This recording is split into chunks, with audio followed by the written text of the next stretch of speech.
സ്വാശ്രയ കരാറുമായി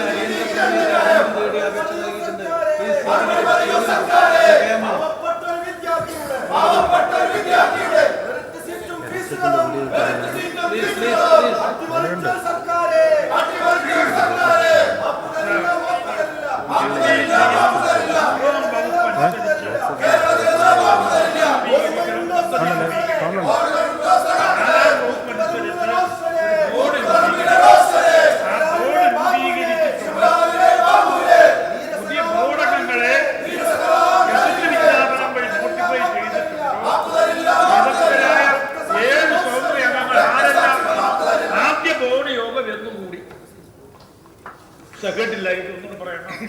കേട്ടു സാർ, കേട്ട്. നാലാം വകുപ്പ് പ്രകാരമുള്ള ബോർഡ് രൂപീകൃതമായിട്ടുണ്ട്. ബോർഡിൻ്റെ ആദ്യത്തെ യോഗം നടക്കാൻ പോകുന്നേ ഉള്ളൂ. സ്വതന്ത്ര അംഗങ്ങളായിട്ട് വെച്ചിട്ട് ഞാൻ ഓർമ്മയെന്ന് പറയുന്നത്, ഒന്ന് സുശീൽ ഖന്ന IIM കൽക്കട്ട. സാർ ഞാൻ നോക്കിയിട്ട് പറയാം ഏതൊക്കെയാണെന്നുള്ളത്. ഒരു അടുത്ത ചോദ്യത്തിന് മറുപടി പറയുമ്പോഴത്തേനും പറയാം. ശ്രീ B. സത്യൻ. ബാർഡിൽ നിന്ന് 5000 കോടി രൂപ ലഭ്യമാക്കുന്ന എന്നതിന് വേണ്ടി ഈ കിഫ്ബിയുടെ പ്രവർത്തന മൂലധനം പെരുപ്പിച്ചു കാണിക്കുകയുണ്ടായി. കൊച്ചി മെട്രോ, അതുപോലെ തന്നെ നമ്മുടെ കണ്ണൂർ എയർപോർട്ട്, ലൈറ്റ് മെട്രോ, വിഴിഞ്ഞം സീപോർട്ട് പദ്ധതി മുതലായവ UDF ഗവൺമെന്റിന്റെ കാലഘട്ടത്തിൽ നടപ്പിലാക്കിയ മെഗാ പൂർത്തീകരിച്ചിരിക്കുന്ന പ്രോജക്റ്റുകളൊക്കെ കിഫ്ബിയുടെ ആഭിമുഖ്യത്തിൽ നടത്തപ്പെട്ടതാണ് എന്ന് തെറ്റായ ഒരു രീതിയിൽ കിഫ്ബിയുടെ വെബ്സൈറ്റിൽ പ്രസിദ്ധീകരിച്ചിരിക്കുന്നു. അത് നോക്കിയിട്ടുണ്ടോ? അത് ശരിയാണോ? അത് തിരുത്താൻ തയ്യാറാവുമോ? ഈ പ്രോജക്റ്റുകളൊന്നും കിഫ്ബിയുടെ ആഭിമുഖ്യത്തിൽ നടപ്പാക്കപ്പെടുന്നതല്ല. അതിന് പ്രത്യേക ഫണ്ടിങ് സംവിധാനം ഉള്ളതാണ്. പക്ഷേ കേരളത്തിൽ നടപ്പാക്കുന്ന പ്രധാനപ്പെട്ട പ്രൊജക്റ്റുകൾ എന്നുള്ള രീതിയിൽ ഞങ്ങളുടെ പോർട്ടലിൽ അതിനെക്കുറിച്ച് വിവരം നൽകി കാണും. ഏതായാലും നബാർഡിൽ നിന്ന് കിഫ്ബി വായ്പ എടുക്കാൻ ശ്രമിച്ചിട്ടില്ല. നാഷണൽ ഇൻഫ്രാസ്ട്രക്ചർ ഡെവലപ്മെൻറ്റ് ഏജൻസിയിൽ നിന്ന് വായ്പ എടുക്കുന്നതിന് 5000 കോടി രൂപ വായ്പ എടുക്കുന്നതിന് വേണ്ടിയുള്ള ചർച്ചകൾ നടന്നിട്ടുണ്ട്. ആ ചർച്ചകൾ വളരെ ശുഭസൂചകമാണ്. അവർ കിഫ്ബിയുമായിട്ട് സഹകരിക്കാൻ തയ്യാറായിട്ടുണ്ട്. അതിന് കിഫ്ബിയുടെ ആസ്തിയൊന്നും പെരുപ്പിച്ച് കാണിക്കേണ്ട ആവശ്യമില്ല. ശ്രീ B. സത്യൻ. കിഫ്ബി 1999 ആരംഭിച്ചതാണ്. അതിൻ്റെ പ്രവർത്തനങ്ങൾ 1999 മുതൽ കിഫ്ബിയുടെ പ്രവർത്തനങ്ങൾ നടക്കുന്നു എന്നാണ് മനസ്സിലാക്കുന്നത്. ഇപ്പോൾ കഴിഞ്ഞ ഗവൺമെൻറ് കാലത്ത് വിഷൻ 2030 പ്രഖ്യാപിച്ചിരുന്നു സാർ. 2011-16 കാലയളവിലെ ഗവൺമെൻറ്റിൻ്റെ കാലഘട്ടത്തിൽ കിഫ്ബിയിലേക്ക് എത്ര പണം സാർ വിവിധ മേഖലകളിൽ നിന്ന് സ്വരൂപിക്കാൻ കഴിഞ്ഞു എന്നും എത്ര തുകയാണ് കിഫ്ബിയിൽ ഉണ്ടായിരുന്നു എന്നതിനെ സംബന്ധിച്ച് സാറിന് ഒന്ന് വ്യക്തമാക്കാമോ സാർ? അതുപോലെ പ്രഖ്യാപിക്കപ്പെട്ടിട്ടുള്ള പദ്ധതികളിൽ വലിയ പദ്ധതികൾ, എയർപോർട്ട് തുടങ്ങിയിട്ടുള്ളവയുടെ എല്ലാം നിർമ്മാണം ഈ കിഫ്ബിയുടെ നേരിട്ടുള്ള നിയന്ത്രണത്തിലാണോ സാർ നടപ്പിലാക്കാൻ ഉദ്ദേശിക്കുന്നത് എന്ന് അങ്ങ് പറയാമോ സാർ? സർ, അനൗദ്യോഗിക അംഗങ്ങളുടെ പേര് ആദ്യം പറയാം. ഒന്ന് professor Sushil Khanna IIM Calcutta, 2 CP Chandrashekhar professor JNU, JN Gupta former executive director SEBI, doctor Babu Paul ex finance secretary, Saleem Gangaran ex regional director Reserve Bank. ഇവരാണ് അനൗദ്യോഗികങ്ങളായിട്ട് എടുത്തിട്ടുള്ളത്. കിഫ്ബി ആദ്യത്തെ 1999 എടുത്ത വായ്പയ്ക്ക് പുറമെ പിന്നീട് വായ്പകൾ എടുത്തിട്ടില്ല. അന്ന് അക്കാലത്ത് 2000-ൽ പരം കോടി രൂപയാണ് എടുത്തത്. ഇന്നലെ സഭയിൽ പറഞ്ഞതുപോലെ റിസർവ് ബാങ്ക് നിരീക്ഷണം നടത്തിയിട്ടുള്ളത് ഇങ്ങനെ പണം എടുത്ത് ട്രഷറിയിൽ നിക്ഷേപിക്കുന്നത് ശരിയോ എന്നുള്ളതാണ്. ആ ചോദ്യവും കൂടി പരിഗണിച്ചുകൊണ്ടാണ് കിഫ്ബിയുടെ നിയമാവലിയിൽ തന്നെ ഇങ്ങനെ എടുക്കുന്ന പണം ട്രഷറിയിലല്ല നിക്ഷേപിക്കുക, മറിച്ച് അംഗീകൃത ദേശസ്കൃത ബാങ്കിലോ അതുപോലുള്ള ഏതെങ്കിലും സുരക്ഷിതമായിട്ടുള്ള ഏജൻസിയിലോ ആയിരിക്കും സൂക്ഷിക്കുക എന്ന് തീരുമാനിച്ചിട്ടുള്ളത്. ഏതായാലും റിസർവ് ബാങ്ക് പറഞ്ഞുകൊണ്ടല്ല അത് തിരിച്ചടച്ചിട്ടുള്ളത്. അത് 13.5% പലിശക്കെടുത്തപ്പോൾ ഇവിടെ പലിശ കുറഞ്ഞപ്പോൾ അത് റിട്ടയർ ചെയ്യുന്നതാണ് നല്ലത് എന്നുള്ള ബോധ്യത്തിൽ റിട്ടയർ ചെയ്തിട്ടുള്ളതാണ്. ശ്രീ KD പ്രസേനൻ. സാർ, കഴിഞ്ഞ 5 വർഷത്തെ UDF ഭരണം കൊണ്ട് കടുത്ത സാമ്പത്തിക പ്രതിസന്ധിയിലകപ്പെട്ട് സാമ്പത്തിക മേഖലയിൽ ദുരിതം നേരിടുന്ന കേരളീയ സമൂഹത്തിന് പുത്തൻ പ്രതീക്ഷ നൽകി LDF വിഭാവനം ചെയ്യുന്ന രൂപത്തിൽ കിഫ്ബി പുനഃസംഘടിപ്പിക്കപ്പെടുമ്പോൾ കേരളത്തിലെ നെല്ലറയായ പാലക്കാട് കർഷകരുടെ സ്വപ്ന പദ്ധതിയായ റൈസ് പാർക്കിന് ആദ്യഘട്ടത്തിൽ തന്നെ ഫണ്ട് അനുവദിക്കുന്നതിന് സന്നദ്ധമാകുമോ എന്നതാണ്. സർ, ഫാക്ടറികളും മറ്റും സ്ഥാപിക്കുന്നതിന് വേണ്ടിയിട്ട് പണം കിഫ്ബി എന്ന് വായ്പ നൽകുന്ന പ്രതീക്ഷിക്കുന്നില്ല. അതേസമയത്ത് പാർക്കിന് വേണ്ടിയിട്ട് അടിസ്ഥാന സൗകര്യങ്ങൾ ഉറപ്പുവരുത്തുന്നതിന് വേണ്ടി റൈസ് പാർക്ക് നിശ്ചയമായിട്ടും നമുക്ക് ഏറ്റെടുക്കാൻ പറ്റും. റൈസ് പാർക്കിൽ സ്ഥാപിക്കുന്ന ഫാക്ടറികൾ ഒന്നു മാത്രമല്ല, ബാൺ ഓയിലിൻ്റെ പ്രത്യേകം ഉണ്ടായേക്കാം, അങ്ങനെ പല ഫാക്ടറികളുണ്ടാവും. അതിനുള്ള സൗകര്യങ്ങളെല്ലാം ഒരുക്കി കൊടുക്കും. പക്ഷേ ഫാക്ടറികൾ സ്ഥാപിക്കേണ്ടത് ഇൻവെസ്റ്റേഴ്സാണ്, കൃഷിക്കാട് പ്രൊഡ്യൂസർ കമ്പനികളോ സ്വകാര്യ നിക്ഷേപകരോ. ശ്രീ AM ആരിഫ്,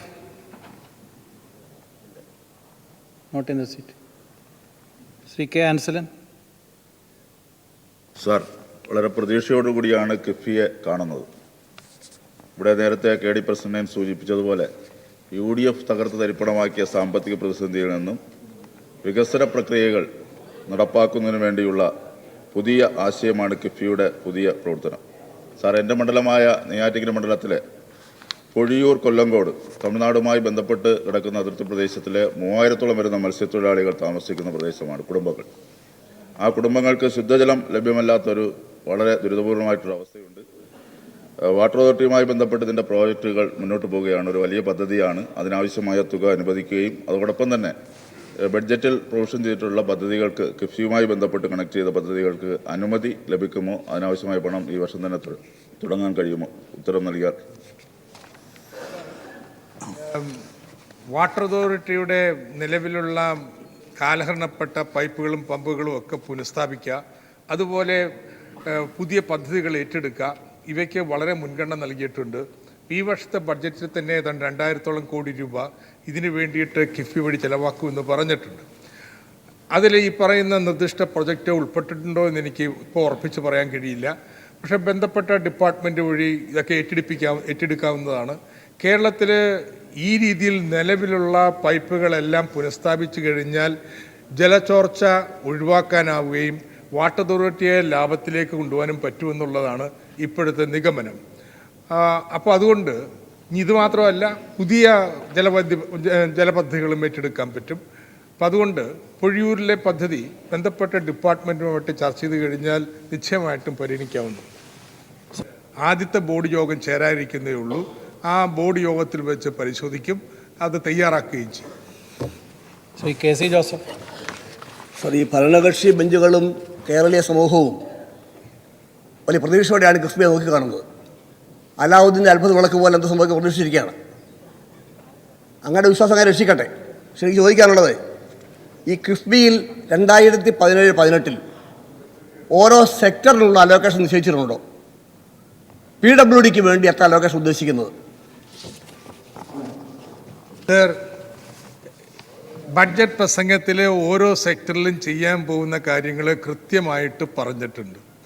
അതുപ്രകാരം PWയിൽ ഏതാണ്ട് 6000-ൽ പരം കോടി രൂപയുടെ പദ്ധതികളാണ് പ്രഖ്യാപിച്ചിട്ടുള്ളത്. അതിന് DPRകളൊക്കെ തയ്യാറായി വരുമ്പോൾ എനിക്ക് തോന്നുന്നത്, കാരണം ഇന്നലെ ഇവിടെ പറഞ്ഞതുപോലെ 30 കോടി രൂപ വരെ പാലത്തിന് 56 കോടി രൂപ വേണം എന്ന് സൂചിപ്പിക്കേണ്ട ഒരു മെമ്പർ, ഇതുപോലെ വരുന്ന അധിക ചെലവെടുക്കുമ്പോൾ ഏതാണ്ട് 10,000 കോടി രൂപയുടെ റോഡ് നിർമ്മാണ പ്രവൃത്തികൾ ഈ വർഷത്തെ ബഡ്ജറ്റുമായി ബന്ധപ്പെട്ടുണ്ടാകും. ശ്രീ അടൂർ പ്രകാശ്. സർ, ഈ കിഫ്ബിയുടെ പ്രവർത്തനം നടത്തുന്നത് കൊണ്ട് ഉദ്ദേശ ലക്ഷ്യം വെച്ചിരിക്കുന്നത് ഓരോ നിയോജകമണ്ഡലത്തിലുമുള്ള വികസന പ്രവർത്തനങ്ങൾ കൂടി ഉൾപ്പെടുത്തുക. അപ്പോൾ ആ വികസന പ്രവർത്തനങ്ങൾ ഉൾപ്പെടുത്തി അത് നടപ്പാക്കുന്ന കാര്യത്തിൽ സർ, ഇന്ന് ഭരണകക്ഷി MLA-മാർക്ക് കൊടുക്കുന്ന ഒരു പ്രാതിനിധ്യം ഇപ്പുറത്തുള്ള പ്രതിപക്ഷ MLA-മാർക്ക് കൂടി നൽകാൻ ആവശ്യമായ നടപടികൾ അങ്ങ് സ്വീകരിക്കുമോ, അതിനുള്ള നിർദ്ദേശം അങ്ങ് കൊടുക്കുമോ എന്ന് വ്യക്തമാക്കൂ. ഞാൻ ഇന്നലെ തന്നെ വ്യക്തമാക്കിയതുപോലെ സർ, അത്തരത്തിലുള്ളൊരു വിവേചനത്തിനും സർക്കാരിന് ഉദ്ദേശമില്ല. യഥാർത്ഥത്തിൽ ചെയ്തത് നിലവിലുള്ള ഓൺഗോയിങ് ക്യാപിറ്റൽ ഇൻവെസ്റ്റ്മെൻറ്റ് പ്രൊജക്റ്റുകൾ ഓരോ മണ്ഡലം തിരിച്ചെടുത്തിട്ട് മിനിമം ഒരു 70 കോടി രൂപയുടെ എങ്കിലും ഉണ്ടെന്ന് ഉറപ്പുവരുത്തുന്ന രീതിയിൽ അതിനേക്കാൾ കൂടുതലുള്ള മണ്ഡലങ്ങളിൽ നിശ്ചയമായിട്ടും കിഫ്ബിയുടെ അത്ര വന്നിട്ടില്ല. ഒരു സമീപനമാണ് കൈക്കൊണ്ടത്. ബഹുമാനപ്പെട്ട മെമ്പർ ഈ പറഞ്ഞ തോതിൽ അങ്ങയുടെ മണ്ഡലത്തിൽ വർക്കുകൾ വന്നിട്ടുണ്ടെങ്കിൽ അതിൻ്റെ പോരായ്മ നികത്താവുന്നതാണ്. പക്ഷേ ഞങ്ങൾ പരിശോധിച്ചപ്പോൾ അത് കണ്ടിട്ടില്ല. നമുക്ക് ഒരുമിച്ച് പരിശോധിക്കാൻ നോക്കാം. ശ്രീ ഹൈബി ഈഡൻ. സർ, ഈ എറണാകുളം നഗരത്തിൻ്റെ ഇൻഫ്രാസ്ട്രക്ചർ പ്രൊജക്ട്സിന് ഇപ്പോൾ ഏറ്റവും വലിയ തടസ്സമായി നിൽക്കുന്നത് ഭൂമി ഏറ്റെടുക്കൽ പ്രക്രിയയാണ്. കാരണം കൊച്ചി മെട്രോ പ്രോജക്റ്റ് യാഥാർത്ഥ്യമായതിനു ശേഷം ഭൂമിയുടെ വില കുത്തനെ ഉയർന്നിട്ടുണ്ട്. അതുകൊണ്ട് തന്നെ എറണാകുളത്തിൻ്റെ പരിസര പ്രദേശങ്ങളിലെല്ലാം നേരിടുന്ന ഏറ്റവും വലിയ പ്രതിസന്ധി പ്രൊജക്റ്റ് കോസ്റ്റിൻ്റെ ഒരു 600-700 മടങ്ങ് അധികം ഭൂമി വില കൊടുക്കേണ്ട സാഹചര്യമുണ്ട്. 30 കോടിയുടെ ഒരു പാലം പണിയണമെങ്കിൽ ചിലപ്പോൾ 1000 കോടി അടുത്ത് രൂപ ഭൂമി ഏറ്റെടുക്കുന്നതിന് വേണ്ടി വരുന്നു. കിഫ്ബിയിൽ പ്രത്യേകിച്ച് എറണാകുളത്തിൻ്റെ ഇൻഫ്രാസ്ട്രക്ചർ പ്രൊജക്റ്റുകൾ യാഥാർത്ഥ്യമാക്കുന്നതിന് ഭൂമി ഏറ്റെടുക്കൽ നടപടികൾ പൂർത്തീകരിക്കാൻ വേണ്ടിയിട്ടുള്ള പണം നീക്കിവെക്കുമോ എന്ന ചോദ്യം സർ. ഏതാണ്ട് 5000 കോടി രൂപയാണ് സർ ഈ വർഷത്തെ ബഡ്ജറ്റിൽ ഭൂമി ഏറ്റെടുക്കുന്നതിന് വേണ്ടിയിട്ട് കിഫ്ബി വഴി ലഭ്യമാക്കുമെന്ന് പറഞ്ഞിട്ടുണ്ട്. അതിൽ ഓരോ പ്രദേശത്തെയും ഭൂമിയുടെ വില എന്ത്, അല്ലെങ്കിൽ അത് എങ്ങനെയാണ് ഏറ്റെടുക്കുക തുടങ്ങിയത് കിഫ്ബിയുടെ ചുമതലയല്ല. അതിനെ ബന്ധപ്പെട്ട ഡിപ്പാർട്ട്മെൻറ്റ് ഏജൻസിയോ പ്രവർത്തനം പൂർത്തീകരിച്ച് ഈ ഭൂമി ഏറ്റെടുത്ത് ഇത്ര കോടി വേണം എന്ന് പറഞ്ഞാൽ കിഫ്ബിന്ന് കൊടുക്കാം. ഏതായാലും ഒരു കാര്യം ഇപ്പോൾ വളരെ വ്യക്തമാണ്, ഭൂമി ഏറ്റെടുക്കുന്നതിന് പണം ഒരു തടസ്സമില്ല, കാലതാമസം ഉണ്ടാവില്ല. എപ്പോൾ ഭൂമി ഏറ്റെടുത്തു എന്ന് ബന്ധപ്പെട്ട ഡിപ്പാർട്ട്മെൻറ്റ് പറയുന്നു, പണം ഓൺലൈനായിട്ട് ഇതിൻ്റെ ഗുണഭോക്താവിന് കൈമാറുന്ന ഒരു സമ്പ്രദായമായിരിക്കും സ്വീകരിക്കാൻ പോകുന്നത്. Shri A N Shamseer. ഈ കിഫ്ബിയിൽ ഇപ്പോൾ റോഡ് വൈഡനിങ്ങുമായി ബന്ധപ്പെട്ട് വരുമ്പം ചിലപ്പോൾ കടകമ്പോളങ്ങളൊക്കെ പൊളിക്കേണ്ടതായി വരും. അങ്ങനെ വരുമ്പം ഈ കടകമ്പോളങ്ങൾ പൊളിക്കുന്നിടത്ത് അത് നിർമ്മിക്കാൻ ആവശ്യമായ രീതിയിലും മറ്റും, അതുപോലെ നേരത്തെ ചോദിച്ചതുപോലെ ഭൂമി ഏറ്റെടുക്കൽ, പാലങ്ങളും അതുപോലെ തന്നെ റോഡും വൈഡനിങ് ചെയ്യുമ്പം NH-നകത്ത് ഉൾപ്പെടെ ഭൂമി ഏറ്റെടുക്കൽ ഉൾപ്പെടെ വരും. അപ്പോൾ അത്തരം സാഹചര്യങ്ങളിൽ ആളുകൾക്ക് ലാൻഡ് വാല്യൂ കൊടുക്കാൻ കിഫ്ബിയിൽ പണം ഉണ്ടാകുമോ? ഉണ്ടാവുമെന്നാണ് ഞാൻ പറഞ്ഞത്. കാരണം അതിനുവേണ്ടി പ്രത്യേക ലാൻഡ് ബോണ്ടുകൾ തയ്യാറായി കഴിഞ്ഞു. ലാൻഡ് ബോണ്ടുകളിൽ ആർക്ക് വേണമെങ്കിലും പണം നിക്ഷേപിക്കാം. ഇപ്പോൾ ഒരു ഭൂമി ഒരാളുടെ ഏറ്റെടുത്തു കഴിഞ്ഞാൽ വേണമെങ്കിൽ അദ്ദേഹം ആവശ്യപ്പെട്ടാൽ ക്യാഷ് കൊടുക്കും, അതല്ലെങ്കിൽ 50% ക്യാഷും 50% ബോണ്ടായിട്ട് കൊടുക്കും, അല്ലെങ്കിൽ ബോണ്ടായിട്ട് തന്നെ പണം നൽകും. എപ്പോൾ വേണമെങ്കിലും ബോണ്ട് ഡിസ്കൗണ്ട് ചെയ്ത് അവർക്ക് പണം ആവശ്യമുള്ളപ്പോൾ എടുക്കാവുന്നതാണ്. അങ്ങനെ ബോണ്ടുകൾ ആരാണ് വാങ്ങുക? അപ്പോൾ ഇപ്പോൾ നമ്മുടെ സഹകരണ ബാങ്കുകൾ അവർ കിഫ്ബി ബോണ്ടുകളിൽ ഈ ഭൂമി ഏറ്റെടുക്കുന്നതിന് വേണ്ടി നിക്ഷേപിക്കുമെന്നാണ് കരുതുന്നത്. അതുപോലെ മറ്റ് സ്വകാര്യ വ്യക്തികളുമെല്ലാം. അപ്പം അതുകൊണ്ട് ഇതിന് പണത്തിന് കുറവ് ഉണ്ടാവുമെന്ന് എനിക്ക് തോന്നുന്നില്ല. നമുക്ക് വളരെ വേഗത്തിൽ ഈ ഭൂമി ഏറ്റെടുക്കൽ പ്രക്രിയ കൊണ്ടുപോകാൻ കഴിയും. ഈ വർഷം തന്നെ അതിൽ പ്രധാനപ്പെട്ട ചില മേഖലകളിൽ ഭൂമി ഏറ്റെടുക്കും. വിശേഷമാണെങ്കിൽ നമുക്കത് പരിഹരിക്കാം. ഇനി അങ്ങ് ചോദിച്ച പോലെ വായ്പ എടുത്തിട്ട് അതിൻ്റെ അടിസ്ഥാനത്തിൽ വർക്കുകൾക്ക് അനുവാദം നൽകലല്ല. കാരണം ഇതിന് പലിശ കൊടുക്കണേ. അതുകൊണ്ട് പ്രൊജക്റ്റുകൾ അംഗീകരിക്കും.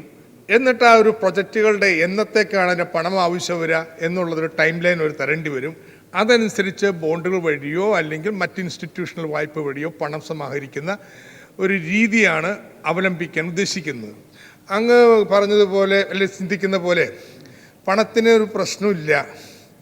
നമ്മളെ അത്ഭുതപ്പെടുത്തുന്ന ഒരു പ്രതികരണമാണ് കമേഴ്ഷ്യൽ ബാങ്കുകളിൽ നിന്ന്, വ്യക്തികളിൽ നിന്ന് എല്ലാം ഉണ്ടായിക്കൊണ്ടിരിക്കുന്നത്. ഡസൻ കണക്കിന് അന്വേഷണങ്ങളാണ് വരുന്നത്. ഞങ്ങൾക്കിതിൽ നിക്ഷേപിക്കാൻ താല്പര്യമുണ്ട്, എന്താണ് രീതി എന്നുള്ളത്. യഥാർത്ഥത്തിൽ ഇന്ന് ഫിനാൻഷ്യൽ മാർക്കറ്റിൽ വലിയ ഗ്ലട്ടാണ്. ഇപ്പോൾ ഇന്ത്യയുടെ മസാല ബോണ്ട് തന്നെ നോക്കിക്കേ, ICICI ബാങ്ക് പുറപ്പെടുവിച്ചിട്ട് ആദ്യ ദിവസം തന്നെ 10,000 കോടി രൂപ സബ്സ്ക്രൈബ് ചെയ്ത ആൾക്കാർ. അപ്പം അതുകൊണ്ട് അതിന് ബുദ്ധിമുട്ടുണ്ടാവില്ല. കൊടുക്കും.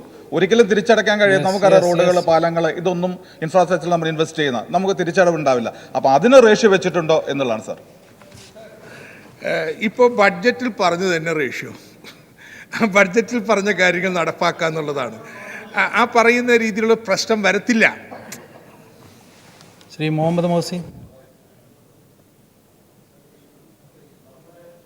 വരുമാനത്തിൻ്റെ പ്രധാന ഭാഗമാണ് നമ്മുടെ പ്രവാസി മലയാളികൾ കോൺട്രിബ്യൂട്ട് ചെയ്യുന്നത്. അപ്പോൾ ഈ കിഫ്ബിയിൽ പ്രവാസി മലയാളികൾക്ക് നിക്ഷേപിക്കാൻ കഴിയുമോ? അങ്ങനെ നിക്ഷേപിക്കുകയാണെങ്കിൽ ഏത് തരത്തിലുള്ള ബെനിഫിറ്റ് ആയിരിക്കും അവർക്ക് ലഭിക്കുന്നത്? ബെനിഫിറ്റ് ബോണ്ടിൻ്റെ പലിശ തന്നെ. പക്ഷേ പ്രവാസി മലയാളികളെ പ്രത്യേകം ഉദ്ദേശിച്ചുകൊണ്ട് ഇപ്പം മസാല ബോണ്ട് നമ്മുടെ NRI കാര്യമാണ് പ്രത്യേകമായി ലക്ഷ്യമിടുന്നത്. ഇതുപോലുള്ള ബോണ്ടുകൾ ഉണ്ടാവാം. പക്ഷേ ഇപ്പോൾ അടിയന്തരമായിട്ട് നമ്മൾ ചെയ്യാൻ ശ്രമിക്കുന്നൊരു കാര്യം, മലയാളികൾക്കെല്ലാം സുപരിചിതമായിട്ടുള്ള ഒന്നാണ് ചിട്ടി എന്ന് പറയുന്നത്. ഇപ്പോൾ KSFEക്ക് വിദേശ ചിട്ടി നടത്താനായിട്ട് അനുവാദം നൽകിയിട്ടുണ്ട്. ഇത് ഉപയോഗപ്പെടുത്തിക്കൊണ്ട് 25 ലക്ഷം മലയാളികളുള്ളവരിൽ 1 ലക്ഷം പേരെയെങ്കിലും ഈ വർഷം നമുക്ക് ചിട്ടിയിടിപ്പിക്കുക എന്നുള്ളതാണ്. എന്ന് വെച്ചാൽ 25,000 കോടി രൂപയുടെ ടേൺ ഓവറിലേക്ക് വരാം. അത്രയും വന്നു കഴിഞ്ഞാൽ ചുരുങ്ങിയത് ഒരു 6,000-7,000 കോടി രൂപ KSFEക്ക് തന്നെ നമ്മുടെ കിഫ്ബി ബോണ്ടുകൾ നിക്ഷേപിക്കാൻ പറ്റും. അപ്പോൾ ഈ രീതിയിലാണ് തുടങ്ങുന്നത്. പക്ഷെ അധികം താമസിയാതെ ഈ പറഞ്ഞ രീതിയിലുള്ള NRI ബോണ്ടുകളും മറ്റും നമുക്ക് ഇറക്കാൻ കഴിയും. ശ്രീ മഞ്ഞളാംകുഴി അലി.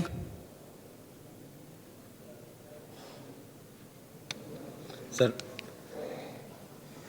കിഫ്ബിയുടെ മൂലധനം സ്വരൂപിക്കുന്ന ഏതെല്ലാം സ്ഥാപനങ്ങളിൽ നിന്നാണ്? ഇവിടെ പറഞ്ഞു വിദേശ മലയാളികൾ. വിദേശ മലയാളികൾക്ക് ഇതേപോലുള്ളൊരു 5,000 അല്ലെങ്കിൽ 4,000 കോടി രൂപ തരാനും വലിയ പ്രയാസമൊന്നുമില്ല, നമുക്കൊക്കെ അറിയാം. KSFE അതുപോലെ തന്നെ വല്ല ചിട്ടി വല്ലതും തുടങ്ങുകയാണെങ്കിൽ നല്ലത് തന്നെയാണ്. പക്ഷേ സർ, ഈ ചിട്ടി കൊണ്ട് നമ്മൾ ഉദ്ദേശിച്ച രീതിയിലുള്ള ഫലം ഉണ്ടാവുമോ? അത് സ്വാഭാവികമായിട്ടും നമുക്ക് ഡെപ്പോസിറ്റ് വാങ്ങണമെങ്കിൽ വിദേശ മലയാളികളുമായി നേരിട്ട് ബന്ധപ്പെട്ട് അവിടെയുള്ള സംഘടനകൾ വഴി പ്രവർത്തിച്ചിട്ടുണ്ടെങ്കിൽ മാത്രമേ ഉദ്ദേശിച്ച രീതിയിലുള്ള ഗുണം കിട്ടുള്ളൂ. മറ്റേത് നമ്മുടെ ചെറിയൊരു എമൗണ്ട് മാത്രമായിരിക്കും, 4,000-5,000 കോടി ലഭിക്കുന്നത് അറിയില്ല. എത്രയാണ് അവർക്ക് ഇൻട്രസ്റ്റ് നൽകാൻ ഉദ്ദേശിക്കുന്നത്? ഏതെല്ലാം തരത്തിലുള്ള ബോണ്ടാണ് അവർക്ക് നൽകുന്നത്? അവർക്ക് ആവശ്യമുള്ള സമയത്ത് ബോണ്ട് ഡിസ്കൗണ്ട് ചെയ്യാനോ അല്ലെങ്കിൽ അത് ക്യാൻസൽ ചെയ്ത് പണം റീഫണ്ട് ചെയ്യാനുള്ള സൗകര്യങ്ങൾ ചെയ്തു കൊടുക്കുക? എന്തൊക്കെയാണ് അതിൻ്റെ വിശദവിവരങ്ങൾ? അങ്ങനെ വിദേശ മലയാളികൾ ലക്ഷ്യമാക്കിയിട്ടുള്ള ബോണ്ടുകളുടെ വിശദാംശങ്ങളൊന്നും തീരുമാനിച്ചിട്ടില്ലെന്ന് ഞാൻ നേരത്തെ പറഞ്ഞു. പക്ഷെ നമ്മുടെ മുന്നിൽ ഇപ്പോൾ മസാല ബോണ്ടുകളുടെ മാതൃകയുണ്ട്. ആ ഒരു പാത്ത് നമുക്ക് സ്വീകരിക്കുന്നതിന് യാതൊരു തടസ്സമില്ല. അപ്പോൾ അതിനെക്കുറിച്ച് ഞങ്ങൾ ആലോചിച്ച് വരുന്നേ ഉള്ളൂ. പക്ഷെ അതിനിടയ്ക്കാണ് നമ്മൾ കഴിഞ്ഞ ഒരു 10 വർഷമായിട്ട് പരിശ്രമിച്ചു കൊണ്ടിരുന്നതാണ് KSFEക്ക് വിദേശത്ത് ചിട്ടി നടത്താനുള്ള അവകാശം.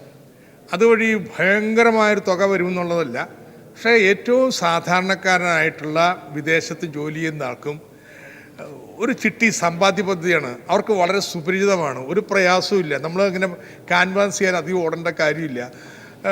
ആദ്യ വർഷം തന്നെ ഒരു 25,000 കോടി രൂപയുടെ ടേൺ ഓവറാണ് പ്രതീക്ഷിക്കുന്നത്. അപ്പോൾ അതിൽ നിന്ന് 25,000 കോടി രൂപ കിഫ്ബിയിലേക്ക് വരത്തില്ല. പക്ഷേ ഈസി ആയിട്ട് റിസർവ് മണിയും എല്ലാമായിട്ട് 5,000 കോടി രൂപയുടെ കിഫ്ബിയിലേക്ക് വരുത്താൻ കഴിയും. അപ്പോൾ വിദേശ മലയാളികളോട് പറയുക, നിങ്ങൾക്ക് സുരക്ഷിതമായിട്ടുള്ള ഒരു സമ്പാദ്യ മാർഗം, അതോടൊപ്പം തന്നെ നിങ്ങൾ നടത്തുന്ന ഈ നിക്ഷേപം കേരളത്തിൻ്റെ വികസനത്തിന് വേണ്ടി കൂടി ഉപയോഗിക്കുന്നു എന്നുള്ളതാണ്. ആ ഒരു രീതിയാണ് അവലംബിച്ചിട്ടുള്ളത്. മറ്റു നിശ്ചയമായിട്ടും അങ്ങ് പറഞ്ഞത് നമുക്ക് ചെയ്യേണ്ട കാര്യം തന്നെയാണ്. ശ്രീ മോൻസ് ജോസഫ്. ഇന്ന് വികസന പ്രവർത്തനങ്ങൾക്ക് ഏറ്റവും കൂടുതൽ തടസ്സമായി വരുന്നത് ഭൂമി ഏറ്റെടുക്കലിലുണ്ടാകുന്ന കാലതാമസമാണ്. അങ്ങ് വളരെ പ്രധാനപ്പെട്ട ഒരു കാര്യം പറഞ്ഞു, ഭൂമി ഏറ്റെടുക്കുന്നതിന് പണം തടസ്സമല്ല. പക്ഷേ അത് ഏറ്റവും സ്വാഗതാർഹമായ കാര്യമാണ്. സാർ, ഈ പണം കൊടുക്കാൻ കഴിയണമെങ്കിൽ ഭൂമി ഏറ്റെടുക്കലിൻ്റെ നടപടിക്രമങ്ങൾ പൂർത്തിയാക്കേണ്ടതുണ്ട്. ഇവിടെ 10, 30, 25 വർഷമായാലും ഭൂമി ഏറ്റെടുക്കൽ നടപടിക്രമം പൂർത്തിയാക്കാൻ കഴിയാത്തൊരു ദുരവസ്ഥ നിൽക്കുമ്പോഴാണ് പുതിയ കേന്ദ്ര നിയമം വന്നിരിക്കുന്നത്. അതിൻ്റെ അടിസ്ഥാനത്തിൽ നമ്മുടെ സ്റ്റേറ്റിൽ പുതിയ റൂൾസ് വേണ്ടി വന്നു. ഈ നടപടിക്രമങ്ങൾ കൂടി പൂർത്തീകരിച്ച് ഭൂമി എടുക്കണമെങ്കിൽ ഇനിയും കാലങ്ങൾ എടുക്കും എന്നുള്ളതിനകത്ത് ഒരു സംശയവുമില്ല. സാർ, അതുകൊണ്ട് ഇപ്പോൾ ജില്ലാ കളക്ടർമാർ, ബഹുമാനപ്പെട്ട മുഖ്യമന്ത്രിയുടെ ഒരു പ്രതികരണവും ഇടയ്ക്ക് വരികയുണ്ടായി. ജില്ലാ കളക്ടർമാരെ ചുമതലപ്പെടുത്തി ഇതിനുവേണ്ടി ഈ കാലതാമസം ഒഴിവാക്കാനുള്ളൊരു നടപടി ഗവൺമെൻറ് ആലോചിക്കുമെന്ന് പറഞ്ഞിട്ടുണ്ട്. സാർ, അത് ഈ കിഫ്ബി വഴി അങ്ങ് ലക്ഷ്യം വയ്ക്കുന്ന ഈ പദ്ധതികൾ സമയബന്ധിതമായി നടപ്പാക്കണമെങ്കിൽ ഭൂമി ഏറ്റെടുക്കലിൻ്റെ കാലതാമസം ഒഴിവാക്കുന്നതിന് വേണ്ടി എന്തെങ്കിലും പ്രത്യേക സംവിധാനം ഗവൺമെൻറ് ഏർപ്പെടുത്തുമോ?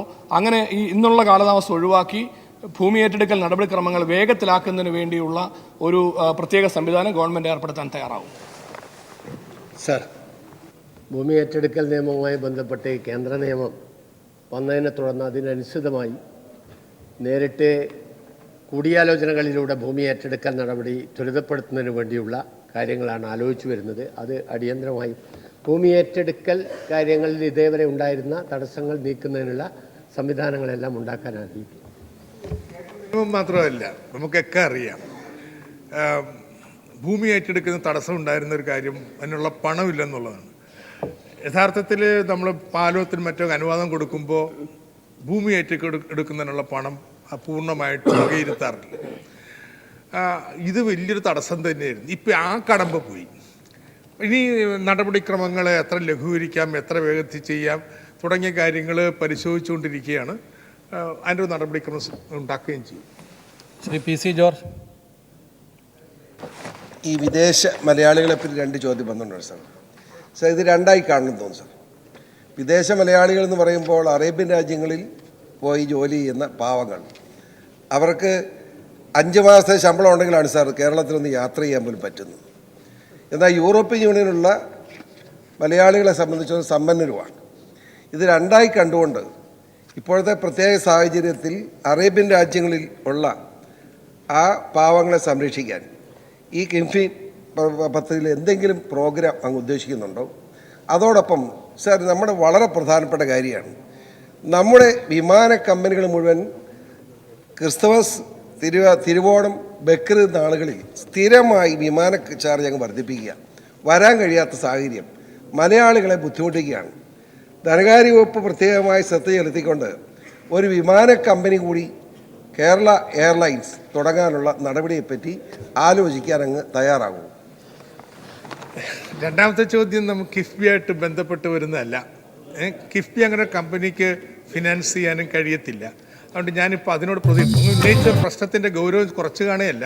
പക്ഷേ ഈ വിഷയമായിട്ട് എനിക്കിപ്പോൾ ബന്ധപ്പെട്ട് അതിന് മറുപടി പറയാൻ പ്രയാസമാണ്. പക്ഷെ അങ്ങ് പറഞ്ഞ പോലെ 2 തരത്തിലുള്ള ആളുകളുണ്ട്. ഒന്ന് വളരെയധികം സമ്പാദ്യമുള്ള സമ്പന്നരായിട്ടുള്ള NRIകൾ, 2 സാധാരണക്കാരായിട്ട് അവിടെ കൂലിവേലയൊക്കെ ചെയ്ത് ലഘു സമ്പാദ്യം മാത്രമുള്ളവർ.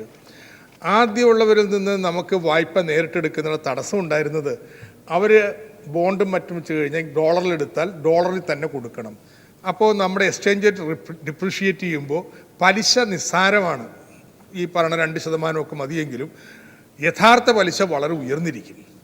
എന്നാൽ ഇപ്പോൾ ഇന്ത്യ സർക്കാർ ഇറക്കിയിരിക്കുന്ന ഈ പുതിയ ബോണ്ട്, അത് NRIs'ന്നെല്ലാം പണം സമാഹരിക്കുന്നു. പക്ഷേ അതിൻ്റെ തിരിച്ചു കൊടുവ് രൂപയെ തന്നെയായിരിക്കും. ശരി, ഇന്ത്യയിലേക്ക് അന്യഥാ രൂപ സേവ് ചെയ്യാൻ ഉദ്ദേശിക്കുന്നവർക്ക് ഇതെടുക്കാൻ കഴിയും. 2% നമ്മുടെ നാട്ടിലുള്ള ഏതാണ്ട് സമാനമായിരുന്ന പലിശയായിരിക്കും ഓഫർ ചെയ്യുന്നത്. അപ്പോൾ അങ്ങനെയുള്ള ബോണ്ടുകൾ ഇവരെ ലക്ഷ്യമാക്കി നമ്മൾ തയ്യാറാക്കാം. ആവശ്യാനുസരണം മതി. ഇപ്പോൾ നമുക്ക് ആവശ്യമില്ല, അടുത്ത വർഷമൊക്കെ തന്നെ ആവശ്യം വരും.